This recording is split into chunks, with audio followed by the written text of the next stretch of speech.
Good evening, and thanks for joining tonight's TI Technology webinar hosted by Texas Instruments. Where tonight we're going to take a look at how your students can be successful on the ACT, and we're going to do lots of problems that are going to help them throughout the school year. My name is Mike Houston, and I'm the moderator for this event. I teach algebra, calculus, and chemistry near Pittsburgh, where I use TI Technology to make tough to teach, tough to learn concepts accessible to all my students. And tonight we're joined by Sharon Bruce and Kim Thomas. Sharon has over 47 years of experience at the Colorado Springs Christian School, and over the years, she has taught almost every math class offered. Most recently, she taught AP Calculus AB, AP Statistics, and AP Pre-Calculus. She loves showing her students and others how powerful the TI-Nspire calculator is and how to effectively use the calculator to save time solving problems that are too tedious to do by hand. So Sharon, it's great to have you with us. Thanks. I'm glad to be here. And Kim is a national board certified teacher who is currently teaching college algebra and BC calculus at Moon Valley High School in Phoenix. She is passionate about student exploration, understanding, communication, and engagement in the classroom.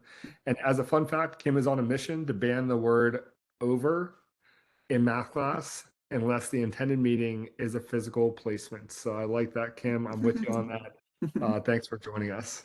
Thank you. It's good to be here.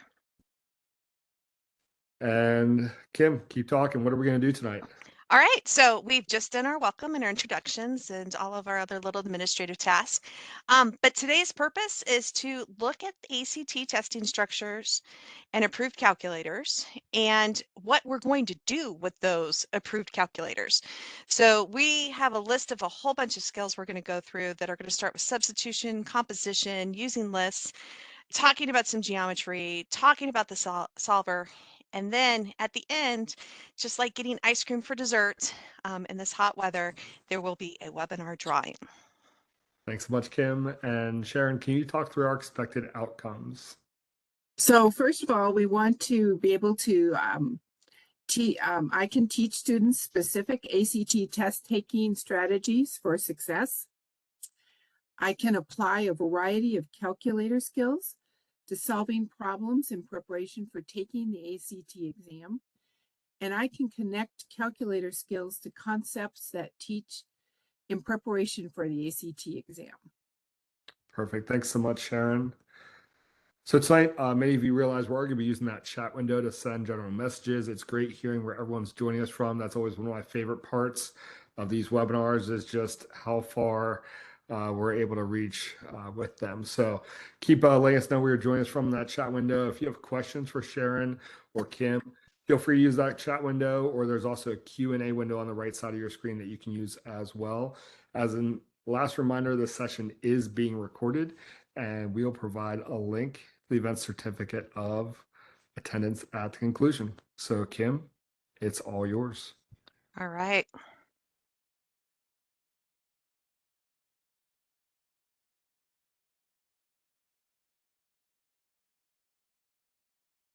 Okay, why is it not sharing? Let's try this one more time. Screen, share.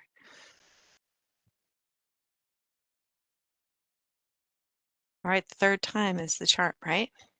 Hopefully. Let me, I'm going to give you control. Maybe It's just like, it's saying it's sharing, but there it is. All right. And then Sharon, you're going to speak first. So several TI calculators are approved for the ACT exams, and that would be the TI-83 Plus, the TI-84 Plus, the TI-84 Plus CE, and then the one with Python, and then the TI-Nspire CX and the CX2. And so all the TI scientific and for function calculators are also approved. So if you really need to see some more detailed information, check the ACT calculator policy. We really encourage students, if they are using handhelds throughout the year in your math class, that they use their handheld when they take the ACT, because they're most familiar with it. Absolutely. And so we're going to just start with the test taking strategies right now as a list, and we're going to keep on reinforcing those as we go. These are the things that I tell my students right from the very beginning. When we're talking about the test, you have 60 minutes to answer 60 questions, and you get that calculator the entire time. I teach a variety of students that take a different type of test all the time, so it's important to reinforce that for them when they take that test. Questions generally increase in difficulty, meaning that there are 60 questions. It will be in thirds. So the first third is going to be statistically easier than the last third. And so that increasing in difficulty, I tell my students that, but it's not their opinion. So they need to realize that, you know what, question 57 might be the easiest question for you. So it's the design of the test. And I alluded to the fact that we have this in thirds. So those first 20 questions, I try to tell my students spend about 30 seconds on those. And then you'll spend 60 seconds on the next third, and then you'll spend 90 seconds on the last one. So you're doing more thinking, you're doing more problem solving towards the back end of the test when you're more tired, but to expect that. The other way to think about that is that you're doing 10 minutes, 20 minutes, then 30 minutes, and that would add up to your 60 minutes per groups of problems. When they look at a test, so I will give my students, we'll go look at some practice tests, the distractors generally in order, meaning that you're going from low numbers to high numbers or vice versa. There'll be some patterns to the words, but there is some structure to the distractors, and that's kind of important when you're doing some guessing, some strategic guessing and where you want to check things. And then the last thing that usually surprises my students because they've read the directions, but for the ACT, figures are generally drawn to scale. And I would say about 90% of the time they're going to be drawn to scale. When it says it's not drawn to scale, it's definitely not, but to use that to their advantage. And so we're going to keep on referring back to those things as we talk specifically about some calculator skills. So we are going to talk both about the TI-84 and the TI-Nspire. And we're going to model both of these on both handhelds tonight. And before I even start, I would like for you to think in your mind how you would solve this problem. And then if you would quickly type it in the chat, how would you actually go about this problem when you see it?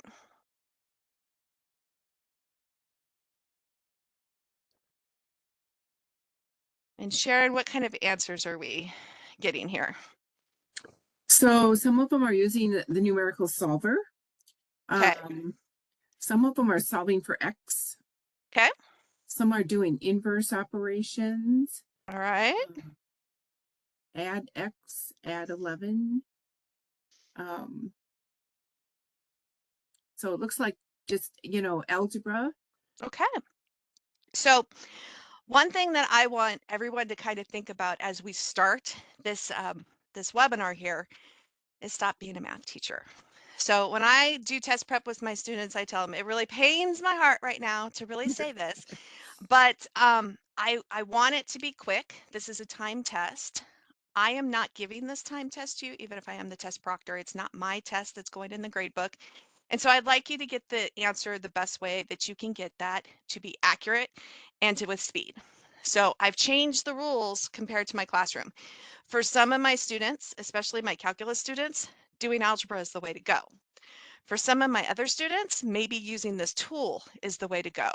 And so our goal with this workshop is to think about ways throughout the school year that we can provide opportunities for our students to think flexibly and to think on their own a different strategy.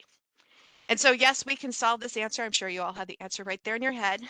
But using some technology, I'm just going to do straight up substitution. So I'm thinking this would be something that I would try with my freshmen.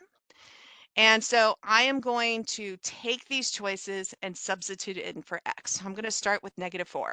So this is negative. I'm going to plug in -4. I'm going to add 5 to that, and then the equal sign. And so on my TI-84, the equal sign is under test. It's a Boolean operation. It's a logic condition. Like those are the things we'll see in there, but it's a test. So we're going to hit second math, and then we would hit the 1. And then I'm going to do 3.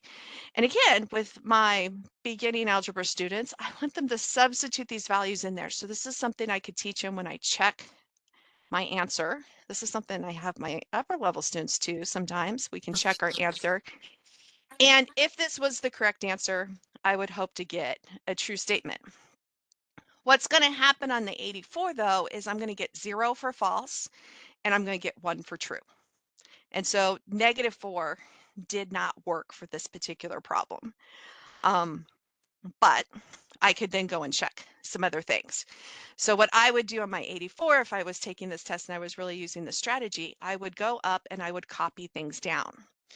So in my classroom, I'm in week 4 of school right now. This is the first time my students have used graphing calculators. And so knowing that you can go up and copy something down to save time is novel to them. Some other devices don't necessarily do that. My students just haven't had that experience. And so I can easily change this and then I can go check and do another one right there. And so we're just starting off with something very basic as to checking for an answer. Now, another way, I'm going to show 2 ways before I send it off to Sharon real quick, is that so far I don't have the answer yet, but I also want my students, as we've progressed through the curriculum, to think about things visually. And so I'm going to ask them to graph these. And so once I've taught systems, or once I've reviewed systems, I can actually do left side. So this is -x plus 5 is going to be equal to my right side, which is going to be 3x subtract 11. And I could then go look at the graph. And I can see that there is an intersection point. I am looking for an x value.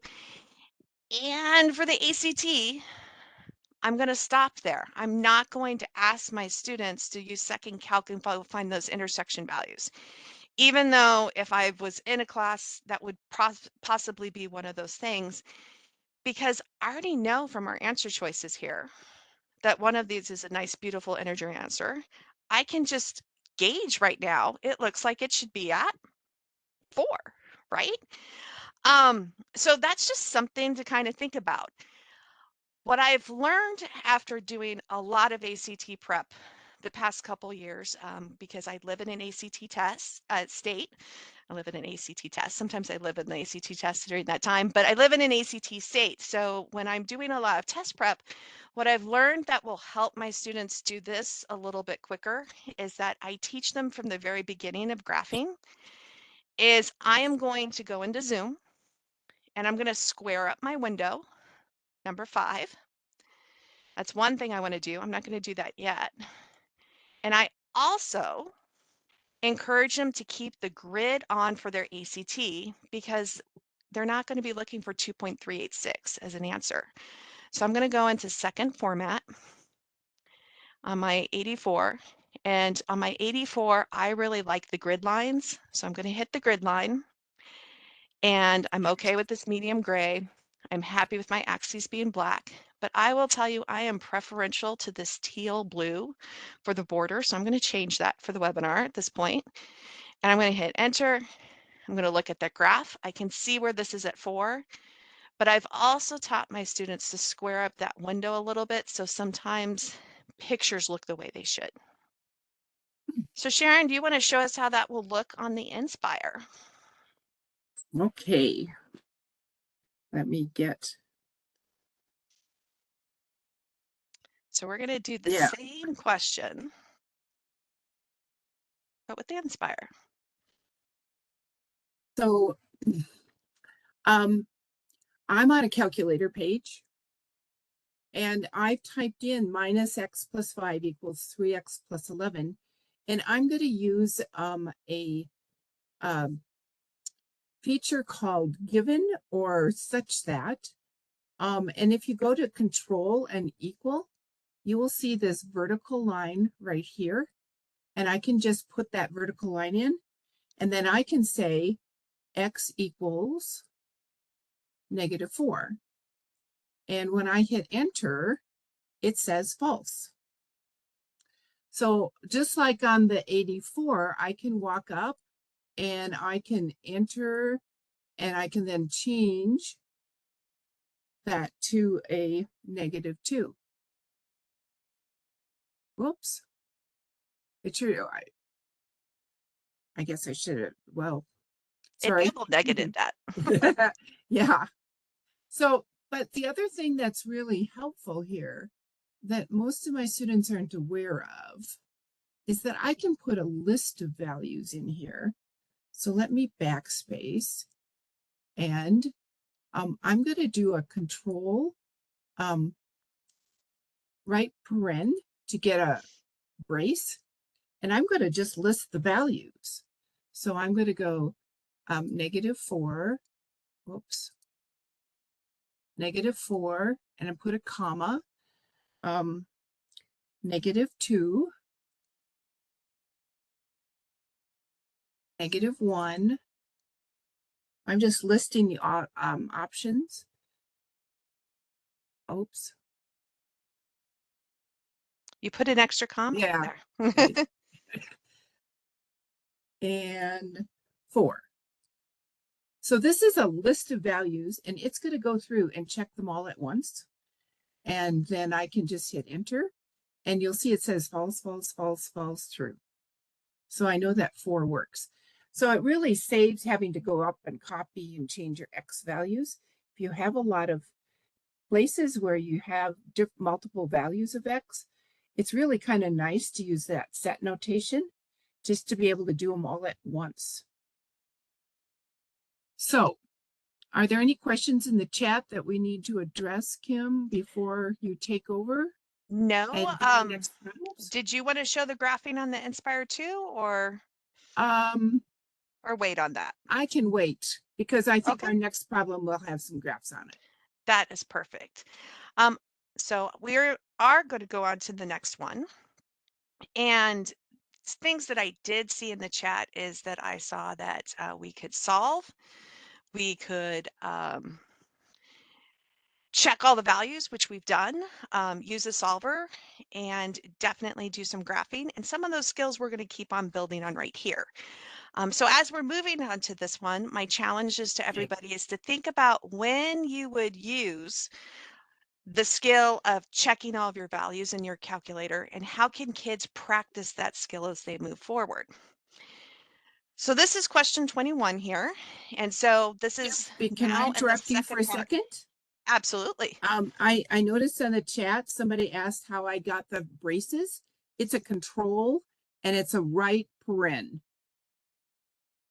Cool. And we'll show that again when we have you up there too. We'll make sure we Okay. do that.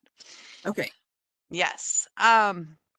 So this particular problem is 21. So we've moved out of the really easy 30-second problems. We're nudging in to the 60-second problems here. Is that right? Yep.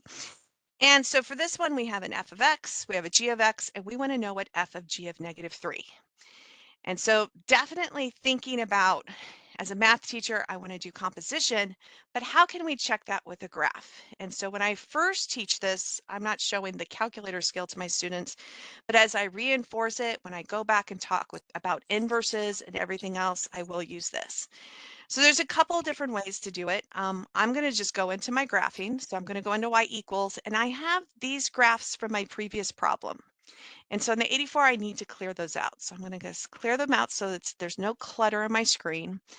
And I'm going to type in 4x plus 3. So here's my 4x. I have my plus 3. So I have my line, and then I have my quadratic here, my parabola. So x squared minus 4. And I would ask my students, what would you expect to see? And hopefully you would expect to see a line and a quadratic. So always kind of modeling that with them. But my answer is not the intersection of those two things. And so I'm actually, as a test taking skill, I'm going to turn those off because I don't need them. But what I do need to know is I need to know what is f of g of -3. So in this case, I'm looking at y1 of y2 at -3. So I didn't have to turn them off. I guess I can leave them on if I really wanted to. I'm going to turn them back on just so that we kind of see that particular skill. But I don't need to see the graph, so I'm going to quit out of that and I'm going to go to my calculator screen. And so I want to provide opportunities for my students to use Y1s and Y2s. So I'm going to hit alpha Y equals, and that gets me to my F1 screen. And I don't really expect my students to memorize where things are, but I expect them to know that I should be able to look for what I want. So I'm just hitting this right arrow and I am looking for Y1 and Y2. So now I have this at Y1 of, and then I'm just going to hit alpha F4 because I'm going to remember that and go to Y2 of, and then I can type in -3. And I like to close my parentheses. The calculator will close those parentheses for me. And we see our answer right here as being 23, which would be choice letter D. So that's one way to do that. Another way that I could really enforce what was going on is I could have gone to Y2 of -3. If I really wanted to reinforce the steps with my students, or as I'm teaching this for the skill for the first time, I would do Y2 of -3, and then I would go and check Y1 of that previous answer, which was 5, and I would also get the 23 there. So compositions for whatever reason sometimes are scary for students, and so in the ACT testing situation, we can provide some tools for them to do that. Sharon, you want to try this with the Nspire? Sure. Cool.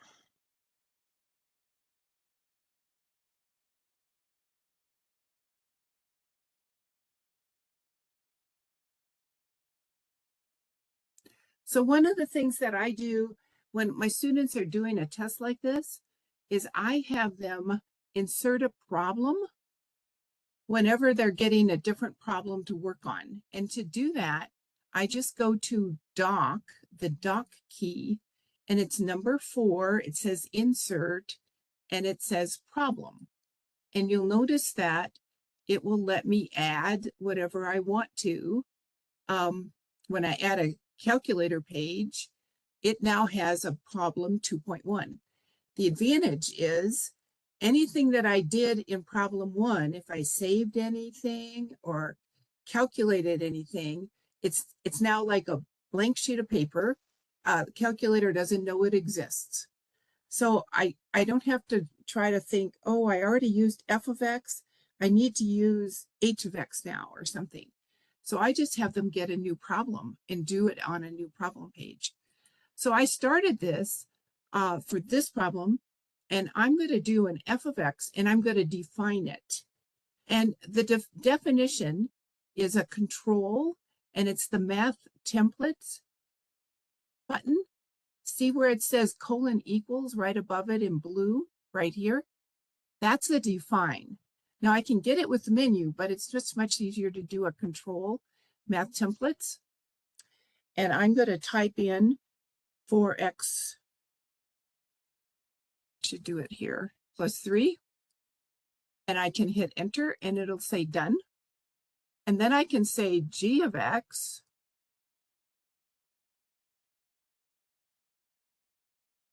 and it's again, it's a control, and the math templates, that little symbol here right next to the book.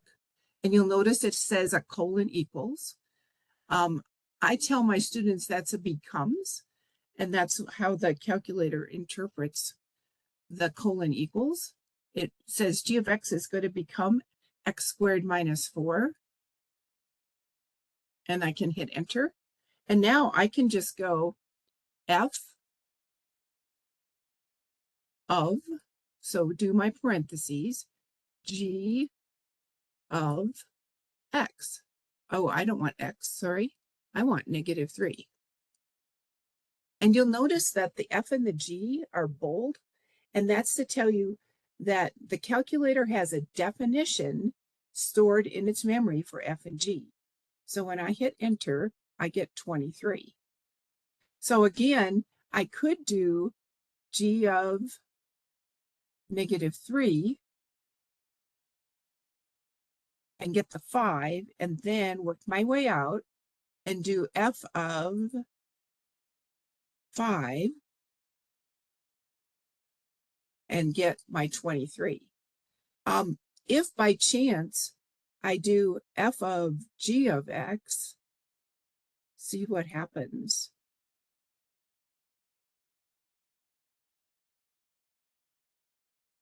It'll say my variable is not defined. And students like to try that. Like, Yeah. well, I will tell my students that's not a number, so therefore your calculator cannot do that for you. And in fact, that happened today in class. Did it? They were doing something else, but they just typed in the whole expression. I'm like, you can't type in X's to your calculator and expect it to work. And so, and this is true. I see in the chat that Peter is mentioning the CAS will do that The expression. CAS will do that. Yeah. My CAS will do. But the CAS is not allowed on the ACT. Yeah. So that's how I can do this same problem. I really like using the define this becomes, especially when I'm working with a problem in polynomials, and I'm going to use the same polynomial 4 or 5 times to answer different parts of a question. I can just type the polynomial in once, and then I can just use the function feature to be able to answer different types of questions that come up.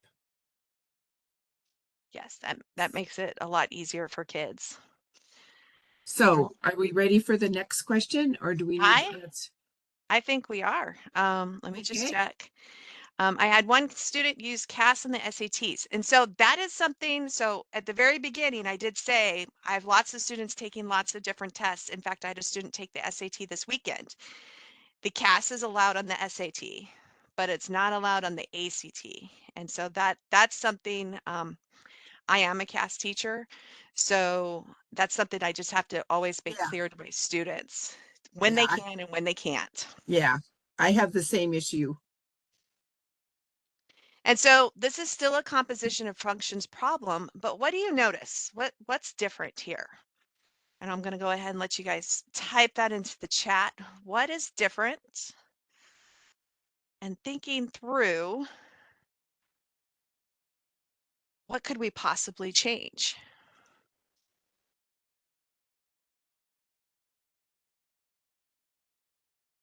And so any good answers, Miss Bruce? Because I don't have my chat up.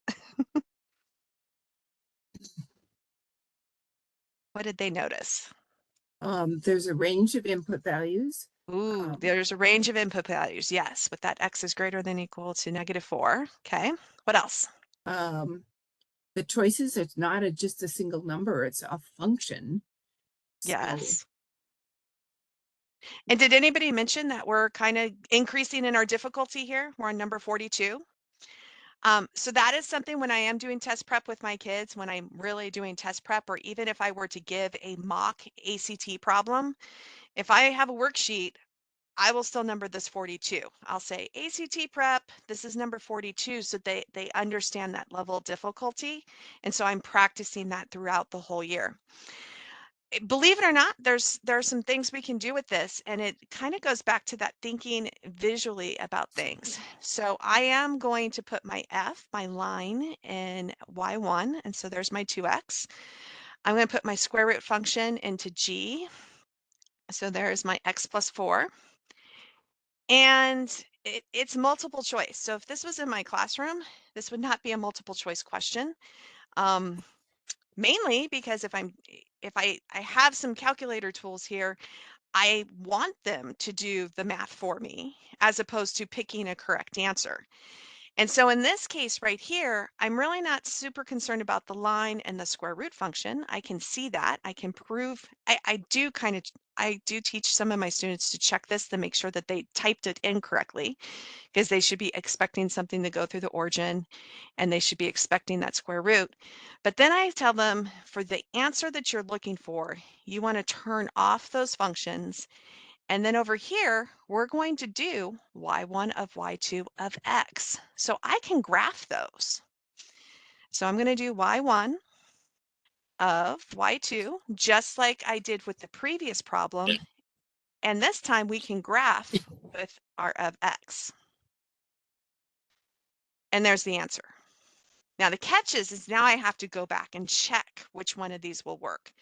So I am going to go into Y4. And as teachers, as I show this to my students, I'm actually going to use some capabilities of the calculator for testing. I'm definitely not doing this. But if I click on the color right here, I can go down and change this to be a dashed. This will be completely dashed, a dashed curve. And so that's something that I like to do. And then the other thing I like to do is then I'm just going to graph the, we're going to do the square root of 2x plus 4. And it's kind of fun in class. I'll click on that right there and I'll press enter again.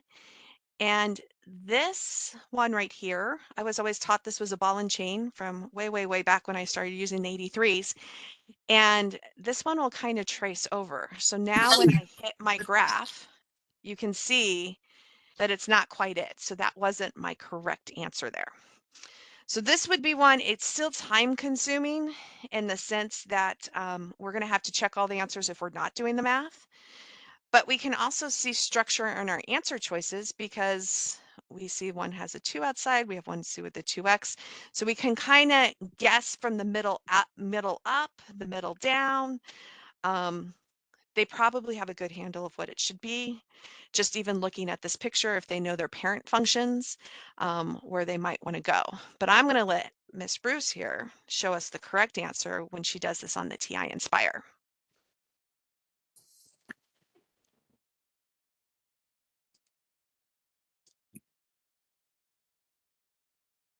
So what I've done is I've gone ahead and graphed F1 and F2.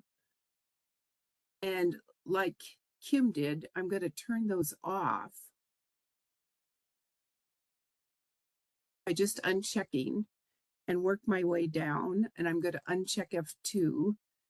And then I'm going to put F1 of F2 of X, and I'm going to tell it to graph it. So it graphed it. And to change the attributes, I just clicked, I pointed to the graph F3, and I clicked and went to attributes, and I'm going to change it to a middle thickness, and I'm going to do the dashed. So there's my function that I want. And then if I go to tab, I put in the second choice, 2 times x times the square root of x plus 4, and I can turn that on, and you can see that the graph doesn't match at all. So then I can go to this, and let's change it to I think the first choice was what we needed. So I'm going to just erase that times x and hit enter. And then you'll see that the graph goes right through the dashed, the f of g of x. So again, to change the attribute, I just point to it. And if I do graph of F3 and I used attributes, and then I just chose the thickness, and the second one lets me choose if it's dotted or dashed. Cool. Go ahead and keep it there for a second, Sharon. Okay. So I know when my students will do this on their handheld, they would point to that graph, like they'll point on the graph, and they have to hit control menu. And control menu will then bring up that attributes box. So like if you, like they have to hover over it and then they have to hit control menu, and you can't model that on the software at all. Oh. It's very frustrating. But there's an activity that I will do around Halloween time that it's posted on the TI site. It was bats and cats from last year, and my students had a lot of fun. It also happened to be an assembly day for me. So they had a lot of fun actually kind of doing some graphs and changing those attributes, and they were really quick to do right there. So that's something Control that's menu. Okay. control menu. And that's your right click on the handheld, Oh, yeah. which is your right click if you actually are mousing. Mousing. Kind of thing. Yep. Yeah. So like the kids when they're testing don't need to be doing all of that fancy stuff. But if they're practicing that and using it throughout and you're showing that, then it always kind of helps right there. So that kind of ends our composition of functions idea. So at this point, we've done an algebra problem. We've substituted some numbers. I'm going to look at my notes real quick. We've also kind of looked at the composition of functions, and we've done some things, you know, a little bit more graphically. And so this next one looks like it's all words, and it's not one that I would normally use a calculator for, I would think. So I'm going to have everybody go ahead and look at this problem real quick. The number A is positive and odd. The number B is negative and even. The number A minus B is, and in the chat, not yet, I'd like you to type in what the letter of the correct answer is going to be. And then in a count of 3, 2, 1, go ahead and reveal. And what are we getting, Miss Bruce? I'm getting F, G, G. I'm getting a lot of G's Okay. and, you know, an F, mostly G's. Okay. So hopefully that's the right answer. But this is a problem that I used to teach in geometry. So we'd start geometry class in an older book, and you know there's lots of problems like these. And I wish I would have been as smart as I am now. If I wish I would have had the experiences that I do have now, because I would do all of this writing on the board and using a list for this and putting it into the calculator just makes this a much cleaner conversation with students. And probably because they are so tech savvy now, they like to be tech savvy, that it goes off better. So we're going to go to a list. So I'm going to just click out of my graph, out of my calculator screen, and I'm going to go into stat, and then I'm going to hit edit, and that's going to give me some lists. And I have some lists that are here from whatever I've been playing with on my calculator, because I did not clear it completely beforehand. And that's going to happen with students. So when we're talking about strategies throughout the whole school year, providing opportunities throughout the school year, having kids fix things themselves is part of those things. So I teach my students to go to second mem, and I would like them to clear all lists. I know other teachers will just reset the whole calculator and they'll do other things. I want stuff staying on my calculator, so I am not a reset calculator person, but I will teach students how to clear all lists. And when I do that, it'll say done. And then I can go back into stat edit. And then I have poof, my lists were cleared. So again, I did second mem. I have to do that from a main screen, not the mode screen, but second mem or the second plus. And then I would just clear all my lists. And then you do have to ask your calculator to do it. So my enter button is the please button. So please, calculator, will you please do this for us? And then we have that. So we're going to put some things in our lists.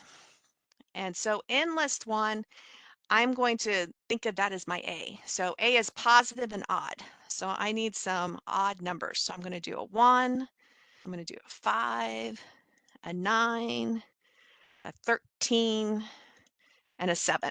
I'm even going to be out of order, but they are all positive and they are odd.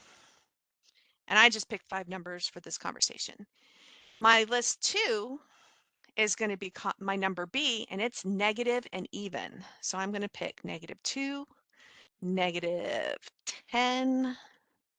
I'm going to pick -8, -22, negative, do I have a 6 in there? -6. So again, I'm trying to make sure that I'm representing all the different B's, because sometimes when I put them in order, if I do 1, 3, 5, 7, 9, and I ask my students to predict, they'll say, oh, you're just skipping 1. And like, they'll tell me exactly what I typed in, and that's not where my focus is. Now I'm going to change things up in list 3 because I bet a bunch of people are like, oh, you're just going to do list 1 minus list 2. And list 1 minus list 2 on the test is definitely going to get me where I'm going, especially with this type of problem. It's problem 16. It's a simpler problem. It's not where I would spend a lot of time if I was taking the test. But there's a skill that I want my students to have with their TI-84 that unless you create situations to use lists often, that they might not practice often enough to own it. So what we're going to do is we are going to use the quote.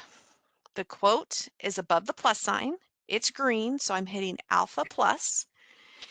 And I am opening up the quote, and I'm going to take A minus B, so I'm going to do list 1 minus list 2. So list 1 is a light blue, so this is 1, so there's list 1. I'm going to subtract, and I'm going to do list 2. And then when I'm modeling for students, I close my quotes, but I don't have to because that's in an expression. And what this has done is this has locked my lists for me. And I will see this little lock up here. And it's not the lock that is so important to me, but the fact that I can go up to the lock and remind myself what I did. I took list 1 minus list 2. And for some more complicated problems, that might be important. For the answer, all these problems seem to be positive, so I'm looking for the positive word. They're all odd numbers, so I'm looking for positive odd, which was G. Yay, we got that one right. But the other reason why I'm using this lock is because, you know what, I'm not convinced still. I know it seems really silly, I'm not convinced, but I'm not convinced, and I want to change this 5 to a 55. And I know this is kind of small. If I need to make it bigger, I can. But when I change that 55 right there, it also changed the 65 in the lock list. So I'm gonna see if I can make this. No, I'm just good. So that lock right here makes this list dynamic now. So if I change something in list 2, so if I slide on over to list 2 and maybe I want this to be negative 80, now when I press enter, list 3 is changed. So that is what the lock does. The lock gives me a note as to what I did. And then it also makes the list dynamic as if I change anything before that's being used in the list, it will also change the answers, which is kind of cool. Any questions about that, Miss Bruce? Are we all good? It looks like it. Okay, so let's see what it looks like on the Nspire. I can't wait to see.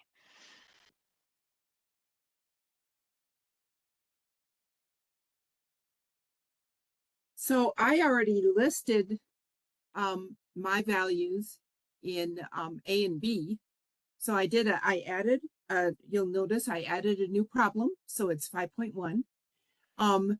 And I labeled this as A, and I just put in some odd positives. And in B, I put in some negative evens. And then I went to the formula row in C, and I'm going to go equals. And I need to, I'm going to show you how to do this one way. And then the next problem, I'll show you what the calculator does if I didn't put these quotes in. So I need to add a quote mark in front of the A. And the reason is this is a variable A. And if I just use an A, it doesn't know if I want the column A or if I want the variable A. So I'm going to put a quote mark in, and it's under the punctuation key over by G. You'll notice that it gives me a little box, and there's my quote mark. And so I'm going to say A, and then I'm going to subtract, and again, I'm going to get the punctuation mark right next to G and choose my quote mark B. And I can hit enter, and then you'll see that I get odd answers that are all positive. And again, because of the interactiveness or the dynamicness of list and spreadsheet, if I change anything here, it will change my column C because it's calculating a formula based on A and B.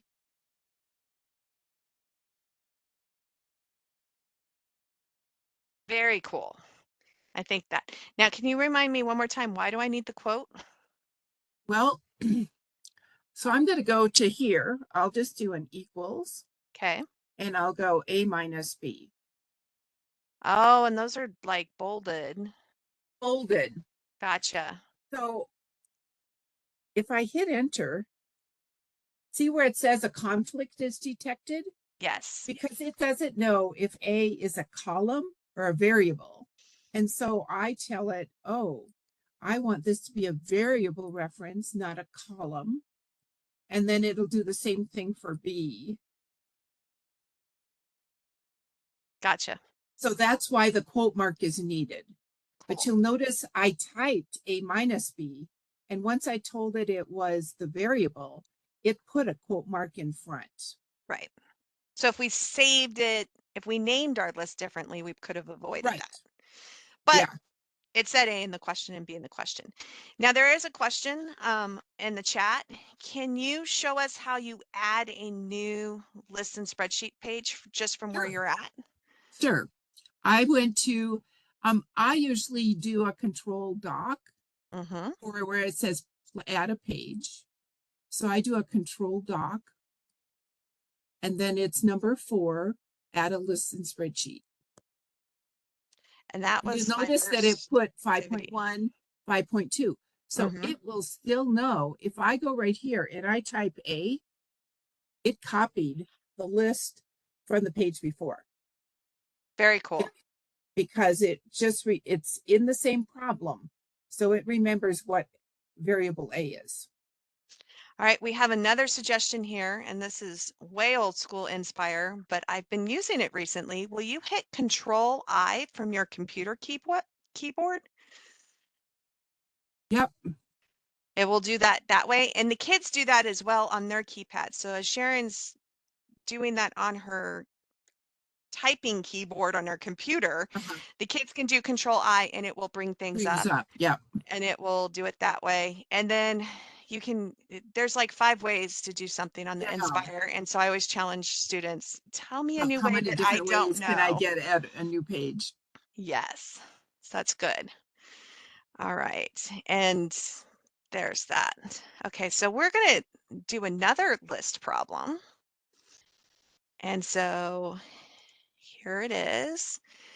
And it kind of looks like our first problem. I got an equation again. I have a left side equation equal to a right side equation. I could substitute numbers if I wanted to. We could graph it if we wanted to, just change those W's to X's. But I want to use a list. And so I want you to think to yourself, how do I clear all my lists? How do I do that? And I'm going to just assume people typed in the chat. We're going to hit second and then mem or the plus button. I tend to read the word that goes with the color. So I would say second mem because that's the blue word above the plus key. That's how I teach my class. Everybody does their own thing. So it is the plus button, but since you hit second first, I'm going to clear all my lists. And this is another thing that I have practiced many times this summer because I never thought of doing this, and I think it's genius, especially if I don't want to do the problem. So maybe this one half is scaring me and I don't want to do this problem. So what we're going to do is we're going to type in our choices and for F, G, H, and J, and K. And so I'm just going to type in negative 0.75 here, or I could do the 3/4. So I'm going to kind of mix it up a little bit here. Maybe not. I'm going to do negative 3/4 because I should remind you that we can do negative and we can hit alpha xt theta n and I get my fraction. So there's my 3 divided by 4. I'm not always patient with this because you have to hit extra buttons. We have negative and I can do alpha fraction and I got 3 divided by 10. I didn't say over before, did I? I'd be appalled. I'm going to put in 0.5 for this one. I'm breaking students of this rule because none of their math teachers have done this rule, and now in my room when they say it, it's a banned word unless you are the state high jumper and you want to jump over a desk. That did happen one year. And so I always reference that student. All right, so here are my numbers. In list 2, so I still have to kind of know what's going on. So for this one, I'm using the list for what we have here. So I could use my quotes if I want to keep what I have. In fact, I'm not going to use the quote this time. So I'm going to do 4 parenthesis 3 times, and I'm going to use second list 1, which is that 1. I'm going to do plus 2. I'm going to close the parentheses. And when I do that, it populates that list. But when you go up, see how I just get the list of numbers? I don't know what I typed in there. And so some students need to see what they type in there. So I'm going to do this with the locked list this time. I'm going to do alpha plus, which will get me the green quotes here, alpha plus. And I'm going to go ahead and use a fraction this time. So I'm going to do 1/2. And we're going to do parentheses, and it's 4. And then it's list 1. So second list 1, because all my choices are in list 1, plus 1. We're going to close those parentheses up. I'm going to press enter. And if I wanted to see that list, it's up there, but now I'm looking for them to match. So when I'm teaching systems, I want the left side to equal the right side. I want things to match. I'm really hitting home that concept. And here I have it in a table. So I could have done it with a graph. I can do it the table. I can do it algebraically. I have all of these different modes. But this is why I do use the lock with students. So I can say, did I type that in right? What did I type in? It also has that dynamic feature. So Ms. Sharon, we're nearing the end. I think we should skip the list with you because Okay. it's going to be the same thing with the Nspire. Yep, it is. But I want to talk about a little bit of geometry. So I am a geometry teacher by heart. I'm not teaching geometry anymore. And I miss my sophomores. But college algebra is important, so we're there. And here is our geometry figure right here. And so in the figure below, point C is on segment AD. We have 2 angle measures of ABCD. I have hidden the angle measures. And so can you watch in the chat for me, Ms. Sharon, and tell me what angle measure do you guys think angle A is?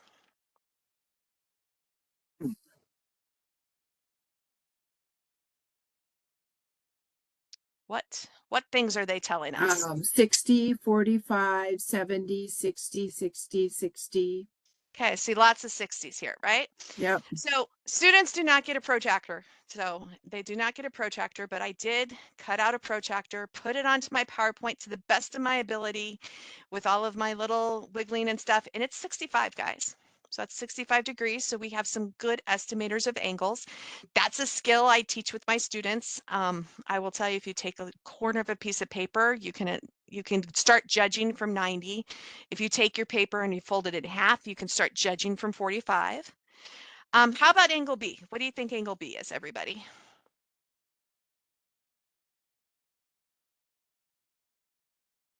What are some numbers they're telling us? 25, 35, 36, 25, 35. Okay. And so again, I measured it and it's 30 degrees. Okay.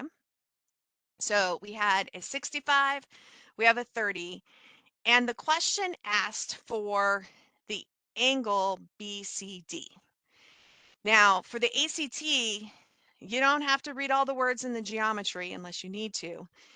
If they put a question mark, you don't have to. The question mark means go find that. So I didn't have to read everything unless I needed to know if things were parallel or something like this, but this was just a triangle. And so the question is, what is the measure of angle BCD? And the judgment is does that look bigger than 90 or less than 90? Could you put a piece of paper up there and see what it is? And so here's my little protractor. It is slightly bigger than 90, happens to be 95, but this picture right here was drawn to scale. And so I will go through that exercise with my students to convince them pictures are generally drawn to scale. They told you it was 30 and it was. They told you it was 65 and it was. Go ahead, and I give out Post-its with my students the first time. I'm like, put that Post-it in the corner. Is it exactly 90? Because it looked like 90. Like, especially on a screen. So like And if I give them the question on the screen, put the post-it on the screen and then really check it. So there's lots of things to do with that. But I do want to kind of point out figures are generally drawn to scale. And even though we're not using a calculator to get this answer per se, I think it's an important thing to teach students to judge, to use their judgment and to trust their geometric common sense. Like that angle is not 120 degrees there. So students can start figuring out, oh, I'm not going to pick A. I'm not going to pick the 115 and 15. I'm in between B and C. Okay, I have to do my math. It was too close. So those are some things that are right there. Anything else there, Miss Sharon? Nope. Okay. So I've seen in the chat a lot of times, I'm going to kind of address this right now. Will we have these? This PowerPoint that Sharon and I have been working through diligently and slowly is yours when the recording comes out. It will be different in the sense that not only do you have the question, but you will have our screenshots of what we've done on the calculator. So, and there's more questions. So you'll get the question. We've edited some ACT questions. So these are ACT like, but we will have our screenshots and the directions on how we did those things on your handout. It's not on our handout right now, but you can see there we over planned. So there's bonus material if you come back to this webinar and think through some things. Like we can see imaginary numbers, we have conics in our way. But as we close, we really want you to think about how can you introduce calculator skills into your classroom? Which ones are appropriate? Which lesson? I'm going to say which year. There's some things I don't tell freshmen, and then I'll tell sophomores, and then I tell the sophomores, hey, this is a secret. Don't tell these kids. So, you know, I build it up within my classes. How can these calculator skills and others enhance your curriculum? Because it breaks my heart when I tell my students not to do math. But it's important for them for this particular test to have a certain strategy. Yeah. And then how can you build and practice for your students to learn and extend those calculator skills? I think the one that we took a lot of time on composition of functions because that skill extended. Miss Sharon, what would you like to add? I just agree with you completely. I just think students need to practice doing some skills that maybe they are a little uncomfortable with at first, and then it becomes a natural part of their toolbox. And it's exciting because the first time they see something new like that, they go, oh, you can do that? And then all of a sudden, you know, a month later, it's like, well, we just did that. Just like, it's just routine. Cool. So and so Michael, I think you have a prize to give away. I definitely do. I do. But before I do, I actually want to show one thing that I haven't shown in a while. So I thought it might be worthwhile taking a minute to do it. But if you hop over to our website, education.ti.com, and go under educators and slide over to webinars. That's maybe where you found how to register for tonight's webinar. So we obviously have lots of other webinars that are coming up and more are being added all the time. You can register for any of these at any time. And if you can't attend, you automatically get a follow-up email that says, hey, we're really sorry you missed it, but here's the documents, certificate, and a recording as well. The other thing that I really like is if you check out some of the on-demand stuff and you browse that library, let's say that you're looking for exam prep, specifically ACT. I can just do a find for ACT, and it looks like there's one talking about the ACT section getting more difficult, recent ACT exams. There's lots of already recorded, view at your own pace and speed ACT specific webinars if you're looking for that. So feel free to check out that on-demand portion of our website. All right, so today's lucky winner to receive a TI graphing calculator of their choice is Paul Faleo. So Paul, congratulations. Start thinking about which graphing calculator you'd like to receive, and I'll be reaching out to you soon to get some information. To receive a certificate of attendance, go ahead and click the link in the chat window. Also listed as a link for the documents that were used tonight.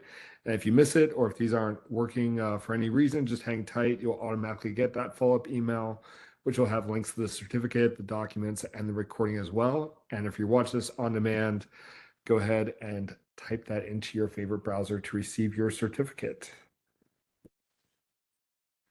Huge thanks to Sharon and Kim for all the time they put into tonight. I really appreciated all those problems. They're going to be fun to do with my students this year. So thanks again for putting that together. It's a great privilege to be able to do it. Yes, thank you. This was lots of fun. So we're going to take a break next Tuesday for the holiday, but we'll see you, I believe it's September 10th is our next webinar. It's going to focus on AP pre-calculus. So come on back. We'll be looking at some AP pre-calculus stuff. Other than that, have a great evening, and we'll be talking to you soon.